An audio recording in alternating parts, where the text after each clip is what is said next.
I'm George Gruhn, Gruhn Guitars, Nashville, Tennessee, obviously best known for dealing vintage musical instruments, particularly guitars, banjos, and mandolins, although long before I owned my first musical instrument, I was collecting snakes. I got my first snake when I was 8 years old, and actually I'd been collecting insects starting at about 4, and frogs and turtles at about 6.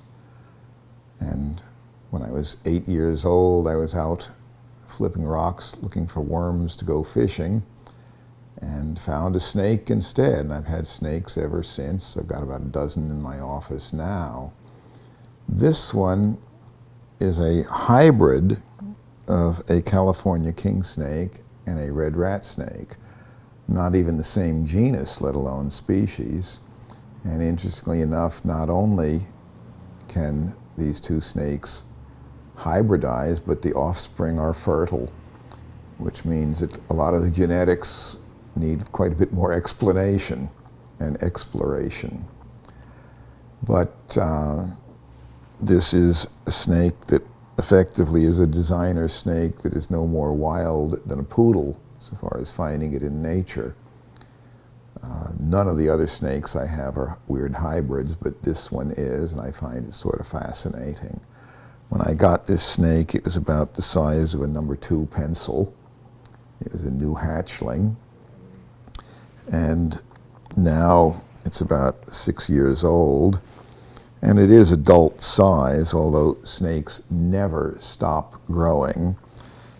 Their growth rate does slow down dramatically, though. After the first 3 or 4 years, there's slow but very slow growth, but they never truly stop. Mammals and birds, the ends of the bones seal up and they don't grow anymore, but not so on reptiles or amphibians or fish. They continue to grow, but very slowly.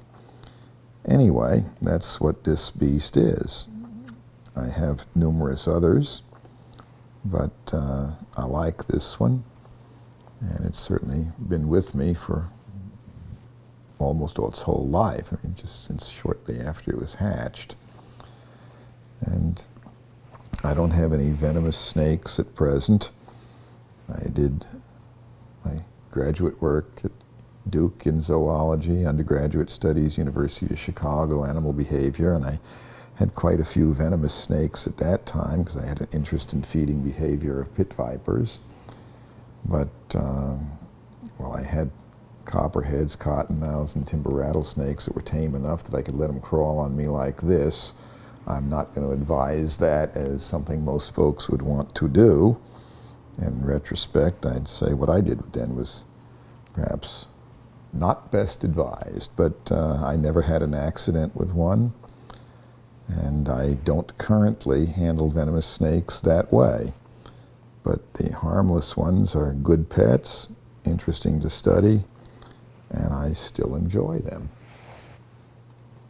And again, I'm George Gruhn, Gruhn Guitars, and I'd advise those who encounter snakes in the field to treat them with respect, and that means they're not hurting you. You don't need to hurt them. Even the venomous ones won't attack you. If left alone, they will leave you alone. And the harmless ones, like the rat snakes and king snakes, are very beneficial. They eat pest rodents, and they're part of our ecosystem, and they're part of the general web of life. And they're good guys. So don't hurt them. They won't hurt you. In fact, they benefit you.